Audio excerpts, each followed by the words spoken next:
Yeah, I'm going to just go ahead and turn these off. There's the spotlights. You see where you turn the spots off? There's a button to push to turn those spots off. Ben, do you know where that's at? The turning the spots off.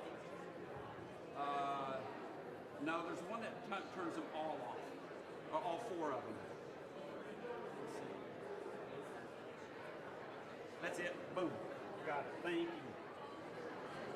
I do want it back, and I'm going to turn this down. Thank you very much. Appreciate you boys this morning, as always. As always. Okay.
She was on.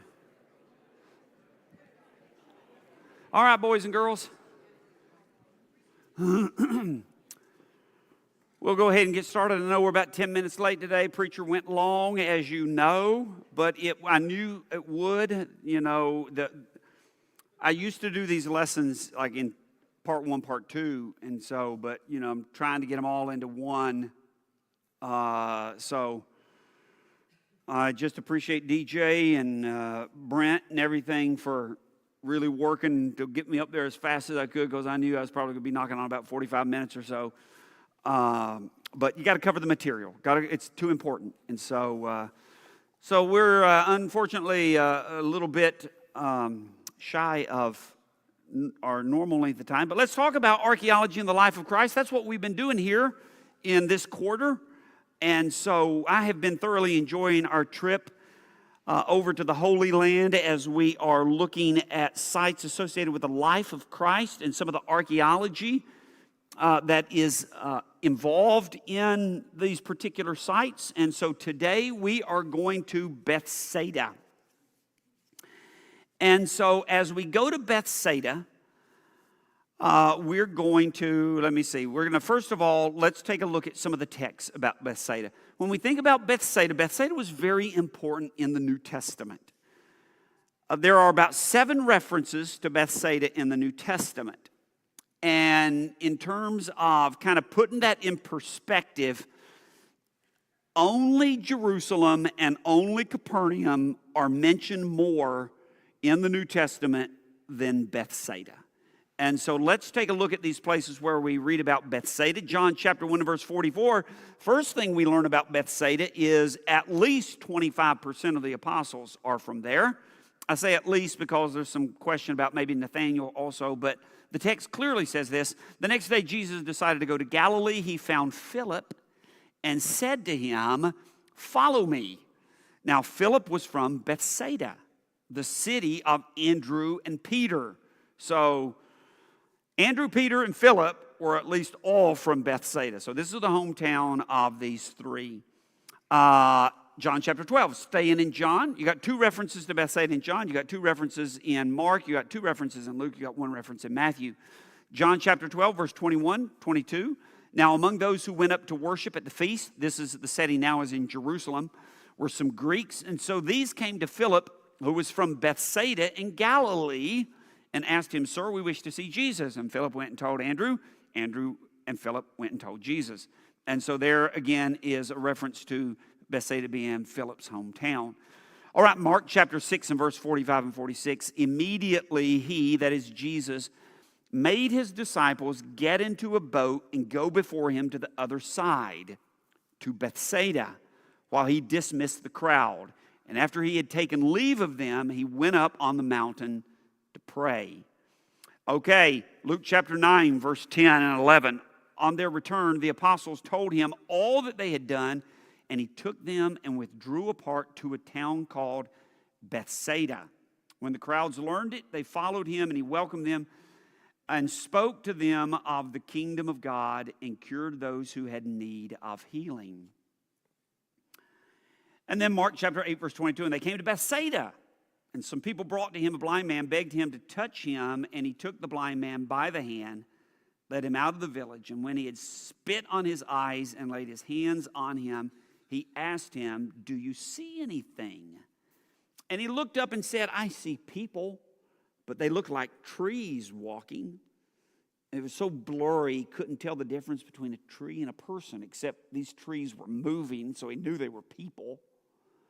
Then Jesus laid his hands on his eyes again, and he opened his eyes. His sight was restored, and he saw everything clearly.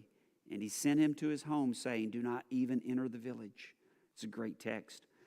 I'd love to do a faith lesson on that one, but I'm saving that for our April trip. So if you want to hear that, you can come on our April trip, and we'll do it over there. This very unique miracle.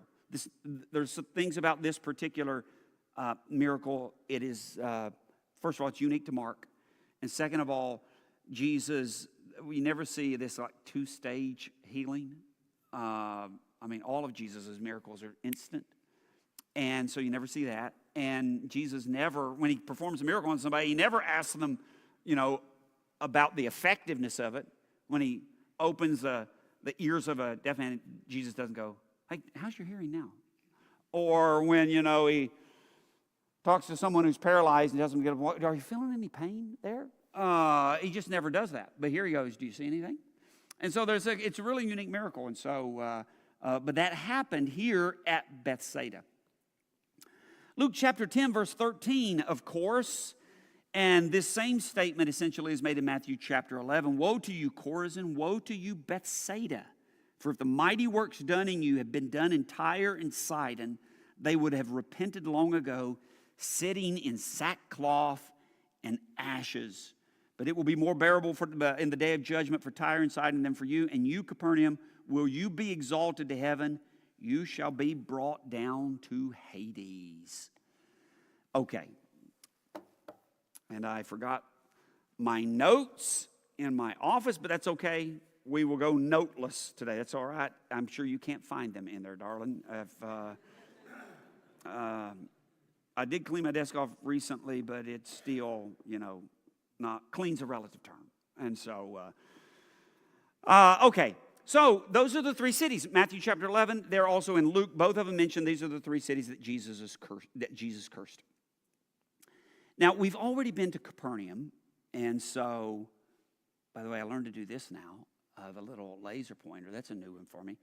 And then, of course, we've got about 2.5 miles north is Chorazin. That's where we were last week. And then on this map, you've got Bethsaida right there. Now, I say on this map because we've got us a real archaeological mystery that has happened in the last 10 years. And so we'll get into that in just a minute. But what are we talking about from the distances here? Well, as I said, from Capernaum to Chorazin, it's about 2.5 miles. From Chorazin to Bethsaida, it is about 3.5 to 4 miles at least that location of Bethsaida. And then from Bethsaida to Capernaum, about 3.5 to 4 miles. So think about that. That is a relatively small triangle. We've mentioned that before. And Matthew chapter 11 clearly says that most of the miracles that Jesus did in his ministry was located in this really small area. Now, we know a lot of other miracles that he performed outside of it, but a huge volume of his mighty works were done right here. Okay, so that gives you a perspective of what we're talking about. Bethsaida, by the way, Bethsaida would be considered on the other side when you read about going to the other side of the lake, because right here, can you see, this is the Jordan River that flows down from the north and feeds into the Sea of Galilee. And so you can see Bethsaida is on the east side of that. And so anytime you talk about Jesus crossing over, going from the east side to the west side, excuse me, the east side rather here, was mostly, once you get past Bethsaida, you get down into mostly Gentile territory.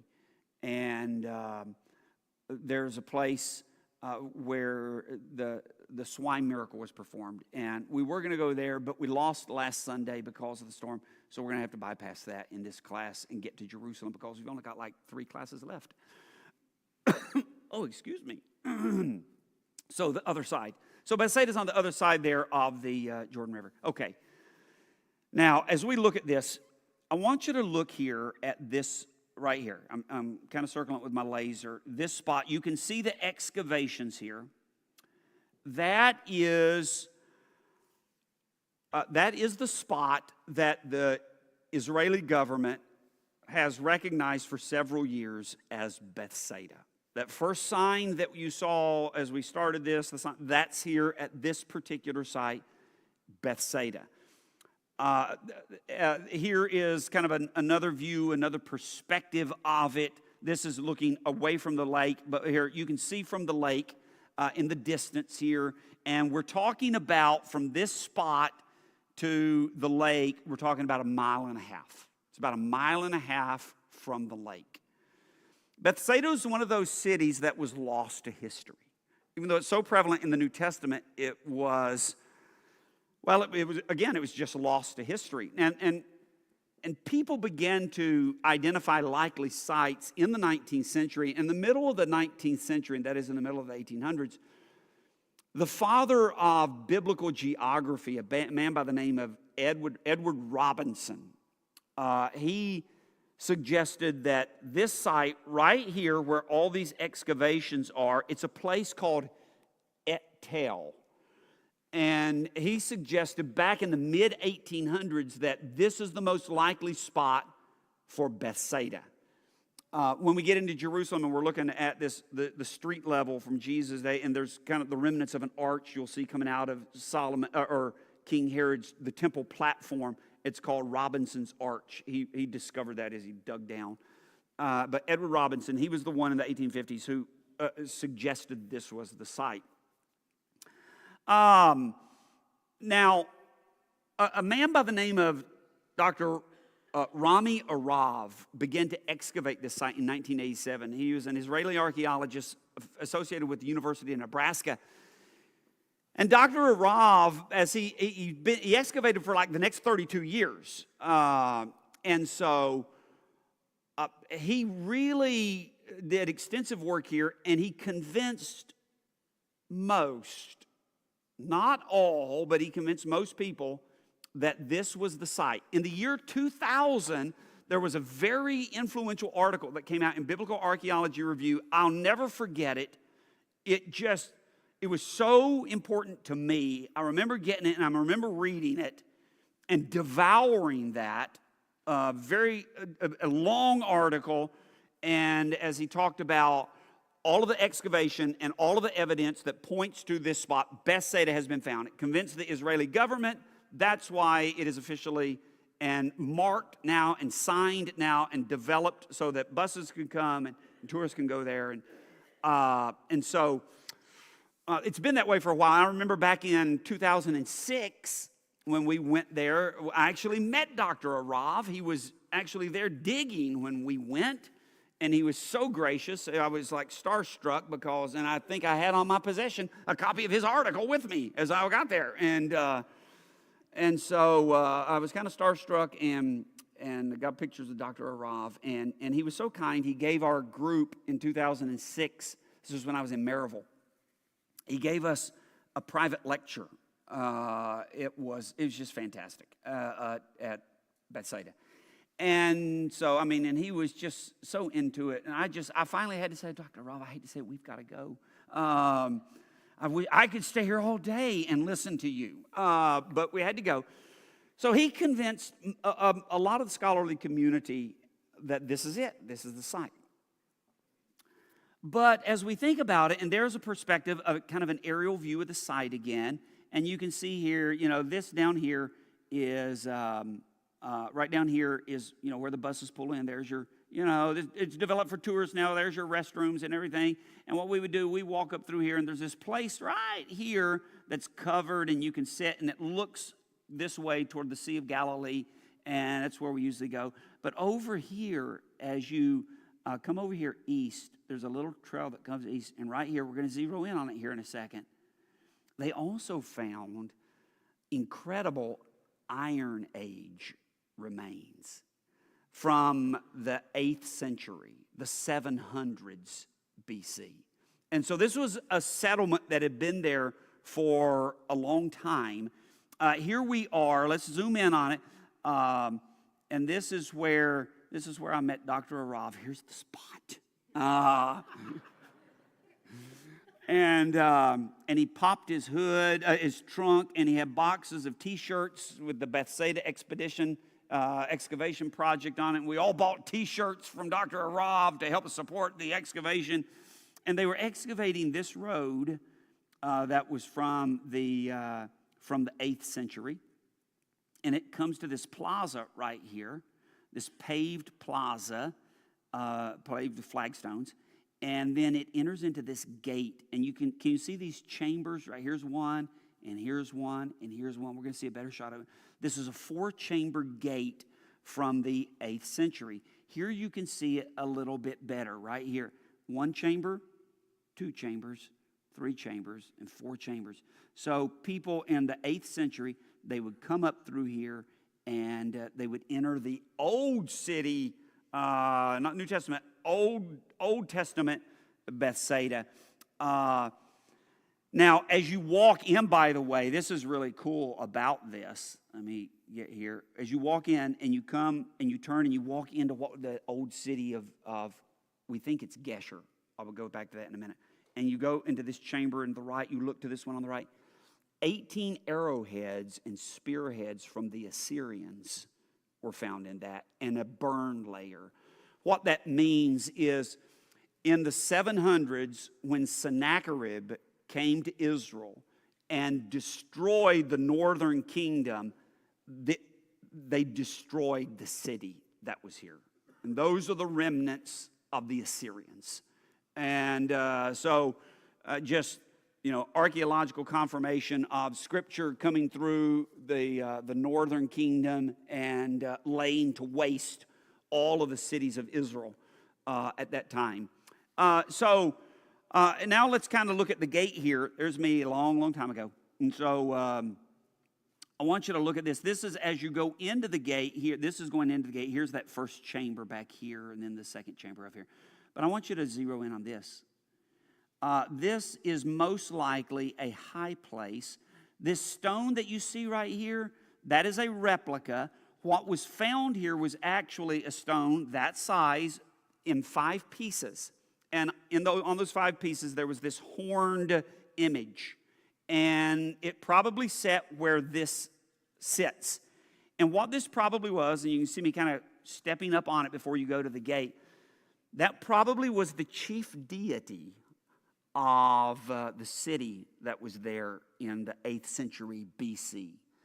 And people would probably, as travelers came, there was a little basin that was there that they found, kind of like a little sink. And they found a couple of little incense burners there. What they would probably do is light their incense burner or pour out a liquid libation offering in that little basin. and give thanks to the God of the town there. And so you can see here the paganism that just enveloped, that we read about in the Old Testament as, God's people are constantly rebelling. They say, putting away these false gods. And here's part of that evidence of that. By the way, we think this is Old Testament Gesher. Scholars are pretty sure of that. Now, you may not recognize that, but what it is, Old Testament Gesher, you remember the story of David's son Absalom, great-looking guy, apparently the most handsome man in the Bible. And so Absalom killed his brother Amnon for raping his sister Tamar. And Absalom was, I'm glad that didn't spill my tea. My lid just popped off my tea. So Absalom, when he killed Amnon, he fled to the Galilee area up here. And he went back to where his mom was from. His mom was the king of Gesher's daughter. And so he went back to mom, and this is probably where he went. And he was there for 2 or 3 years before Joab came and convinced him to come home and kind of got him and David back together. And then Absalom, of course, is going to rebel against David and try to lead a coup against David.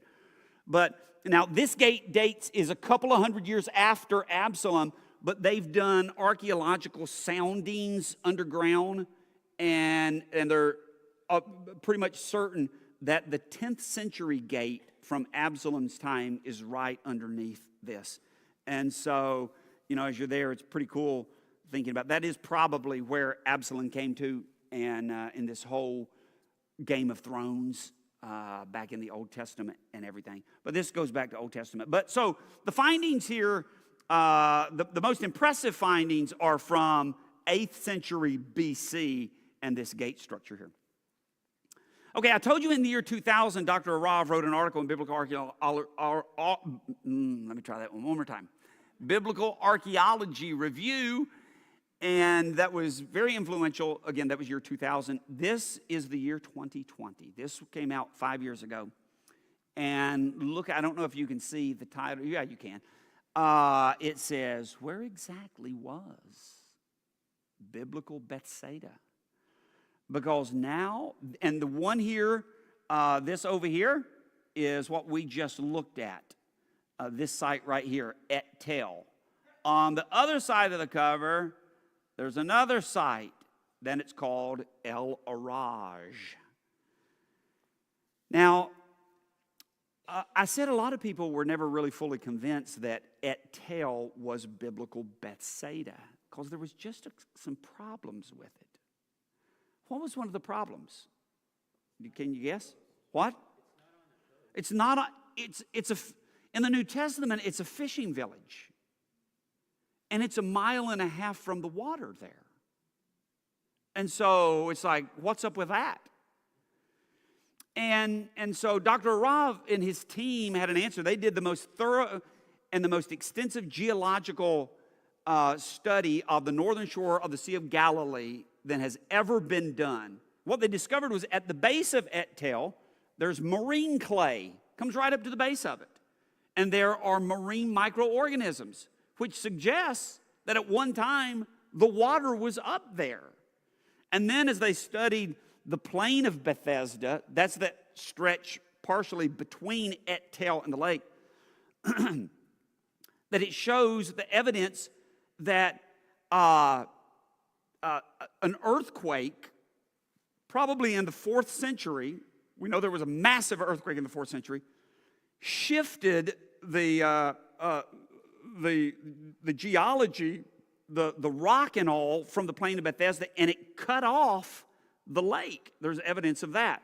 And so it was kind of like a lagoon used to go back there. And so at one time, it says it looks like it was on the lake. And then when it was cut off from the lake by an earthquake, well, a fishing village is not on the lake anymore. It's abandoned, is the idea.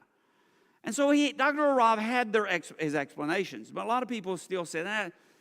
And I don't think there's evidence for that because the idea of the shore of the sea, of the Lake of Galilee going that far would pose massive problems all around the Lake of Galilee. And so that was still a tough thing that some people struggled with.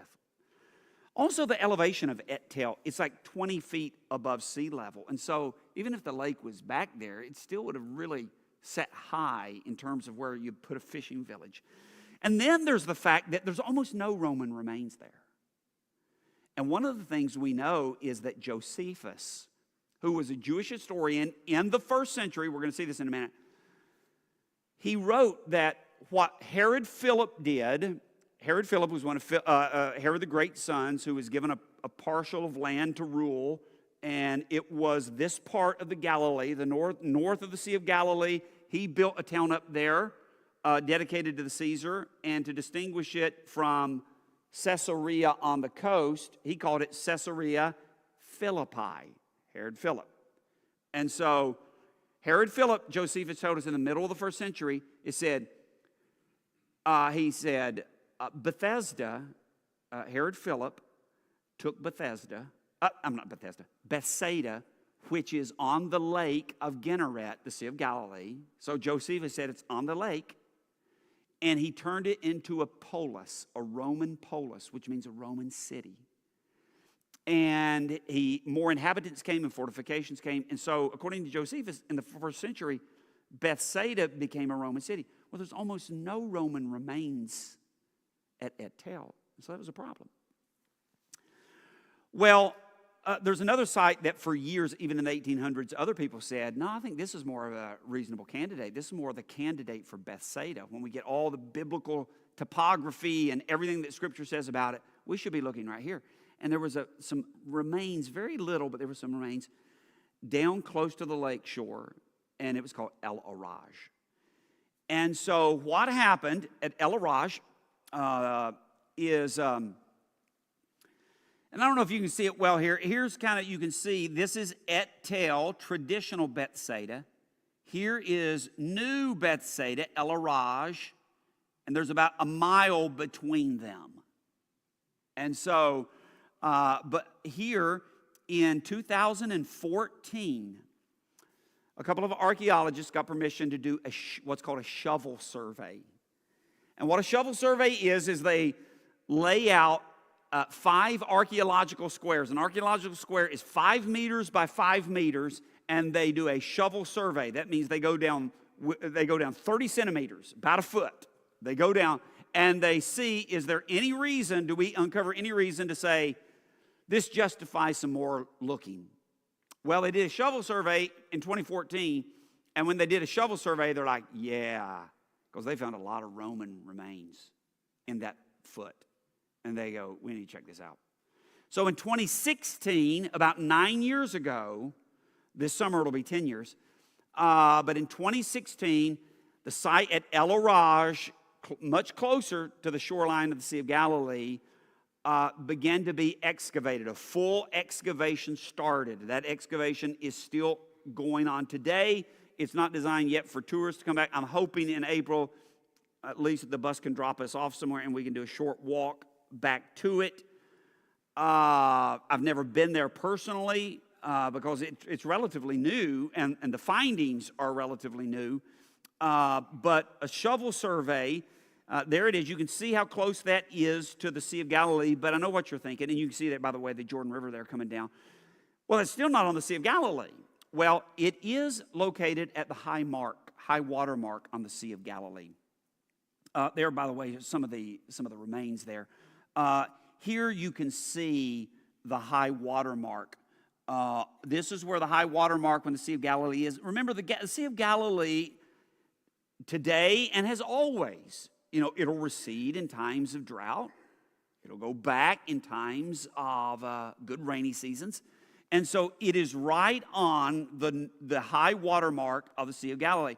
In fact, here it is. Here is El Araj. This is the site right here that's dig. And you can see here that the water at this time, when this picture was taken, has come up to that high water line. You can see it there as well. here are the current excavations going on at El Araj, and you can see that it is, in fact, on the shore of the Sea of Galilee. This is Josephus' statement. And to the village of Bethsaida, located next to the lake of Gennesaret, Herod Philip granted the dignity of the city, the Greek word polis there, by introducing a multitude of inhabitants and other fortifications, and he called it Julius, after the name of the daughter of the emperor. So we find in history then, quickly after the first century, it was renamed Julius. At least according to the Romans, they named it Julius in honor of the emperor's daughter. Herod Philip did. And so that's where it's at. Now, and so they started finding Roman remains. And as they've dug, they have found a lot of Roman remains. In fact, it says, again, Josephus said Herod Philip had a Roman polis built there. He gave it city status. Well, we should expect then to find evidence of Roman occupation and things that just came with a Roman city. Well, have they found anything like that came with a Roman city? They sure have. Just a few years ago, they uncovered the remains of a Roman bathhouse. Jewish villages did not have Roman bathhouses. Roman towns had Roman bathhouses. And so Josephus said it became a Roman city. And now they're finding a bunch of Roman remains, including the remains of a Jewish bathhouse. And then there was this bishop from Bavaria, Willibald, from the 8th century. And he tells about a pilgrimage he made in the middle of the 700s. And he said, I went to Bethsaida. And there I went to the church that's built over the house of Peter and Andrew. And so I went to that church that was there. And so this is in about 750 that he said that. So we're like, okay, there should be a Byzantine church there from the Byzantine period. Well, guess what? They found it. They actually found the Byzantine church. Now, here is when a few years ago, just a couple of years ago, they found this wall here. And they said, this is what a Byzantine church we expect it to look like. This is the apse, which is characteristic of Byzantine church. That's where the altar's set. And we expect it to look like that. But this seems to clearly be a wall on top of the Roman remains of a Byzantine structure. And then they had their archaeological team kind of stand in the formation of what they expect to find in future excavations. Well, that's exactly what they did in 22. I think it was 22. So it's relatively recently. That is, in fact, what they excavated. Now, look here. These are the foundations. We're going to get closer of that Byzantine church that's from the 300s. You can see here the shoreline now. The water's up at that point. Here it is. Here's the Byzantine church. Can you see the apse that's right there? Let's take a little closer look. I know you can't miss it there. Here's the foundation. You can see some of the columns here in the church. Here is the apse there. You can see it even clearer there. You can see some of the columns here from the Byzantine church, these columns that were there. They excavated under the apse, and what do you think they found? They found the remains of a first century house. So Willibald in 700 said, I went to the church that was built over the house of Peter and Andrew. And so they figured, well, if we should find something, the apse would have been built over what they considered to be a holy space. So let's dig down. And they sure enough found a first century house under there. And so also they found as they continued to excavate, by the way, Willibald said it was a church, the church of St. Peter. So it was dedicated to Peter.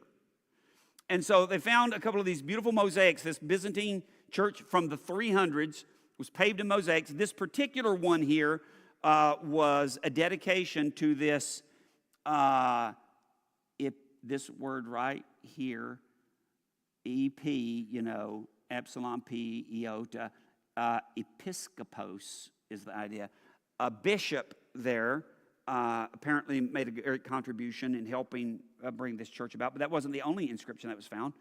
Here is a Korean group, Korean volunteers, who were excavating just 3 or 4 years ago. And no, a couple of years, maybe 2 or 3 years ago. I have to look at my notes again. And they uncovered this Korean group. By the way, here's the 2 archaeologists that lead this particular excavation here. This Korean volunteers who come and excavate. People come from all over the world. This is a medallion, a mosaic medallion. It's about 4 feet wide, and that's it right there. And it is a reference to, it doesn't say the word Peter, but it uses the Byzantine term to describe Peter, the champion of the apostles. I forget the exact expression because I don't have my notes here. I have to get that for you. But it's the exact expression used to talk about Peter. And so it seems to clearly be a dedication to Peter. And so Willibald in the 7th century, or 700s, said the church that was dedicated to Peter and built over the house of Peter and Andrew. And so you have got, so what has happened in the last, especially 5 years? Most of the scholarly community, not everybody's fully convinced yet, but most think, I think we have finally found it. I think, and I was very skeptical at first, and I have been very patient and open, and I, like most of the world of scholarship, not that I'm among that world, but I think that this is probably most likely the place. This is the best candidate now for Bethsaida. I'm looking forward to what it holds in the future. So you can see here, by the way, look at this plain, this great plain. Remember, it was here around Bethsaida that Jesus fed the 5,000. This plain is pretty extensive. You can see how up to 20,000 people could gather there, and how it was a desolate spot. Because Bethsaida was on the east side, the other side of the Sea of Galilee, and it was far more desolate. You know, for people to go to the west side, Capernaum, and those areas that would have had more opportunities for food and things like that. But this was a much more, look at it even today, it's just, it's certainly a more desolate spot. Well, okay, that is Bethsaida. The wonderful miracles that Christ performed there, especially the feeding of the 5,000. By the way, this is also where, again, Jesus sends his disciples toward Bethsaida. He goes off to pray. He sees them struggling, and he goes walking on the water. So it's very close to this spot that Jesus also walked on the water. Miracle happened. So lots of things happen around Bethsaida. It's exciting that you got this archaeological mystery that's unfolding before our very eyes now. And so it's fascinating stuff. Well, I hope you enjoyed that, and I hope you have a great rest of the day. Lord willing, I'll see you tonight about 6 o'clock.